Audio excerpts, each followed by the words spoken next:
Trickle-down economics fails because industry continues to deny their workers a livable wage, benefits, pensions, and full-time employment, and all this to keep their shareholders happy. So when we look at the diagram, you'll see that the current system for profit, at the top you see the 1%, they continue to pollute with impunity, hoarding and neglecting to invest in sustainability for future generations. You will see that the big arrows are showing where all the profits are going, and they're going to the 1%. And the little arrows pointing down is a small amount, or represents the for-profit's lack of accountability to the citizens of the world. And all of these things make it cheaper or save them money. Less full-time jobs, no pensions, no benefits, no livable wages. And all of this forces people to work more than one job, and this is destroying families for profit. All the while, workers continue to fight for livable wages, benefits, pensions, and full-time work. Industry has also taken many taxpayer bailouts. The for-profit industry has collected many publicly funded bailouts for their bad decision or changes in the market, but have failed to show the same loyalty to the very people who have paid the taxes that pay for these bailouts. The top 1% failed to pay their fair share of taxes, both business and personal, while refusing to build a fair and just workforce for their employees. They're hoarding their money while watching and acknowledging that they are destroying our world. In this diagram, system issues for profit industry bailouts. The only difference is that the 1% are also taking all of those taxpayer dollars up and not being responsible to us, the taxpayers. So again, you'll see the top 1%. When corporations have financial situations, they reach for government tax money for bailouts while raising prices and laying off employees. Those bailouts contribute to profits and top-tier corporate level bonuses and benefits. Bailouts should include mandatory protection of their employees, taxpayers,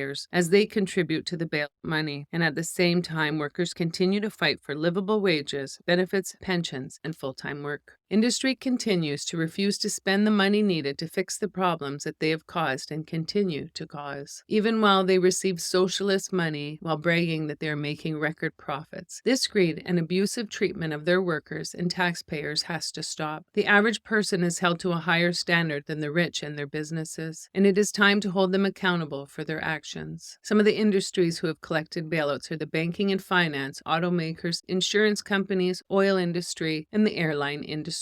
These industry giants that have accepted bailout money also gave their CEOs large bonuses, shamefully flaunting their greed. At the same time, they laid off thousands of workers whose taxes paid for the bailouts and enabled them to stay in business and collect their bonuses. The shameful display of entitlement and abuse of the system has gone on for far too long. It is time for industry and the 1% to take care of the world and the people around them, as well as their garbage, pollution, and emissions made by their companies and their luxury lifestyles. This form of global structure is not sustainable and must be changed to a system where the money goes into middle-class jobs, cleaning up the world, and investing in humanity. Change is always uncomfortable, and this will be no different. I ask people to have an open mind while learning about this system. This system is not for profit. The goal is to be a charity, and all monies and profits will be returned to expanding a particular area or be invested in new programming.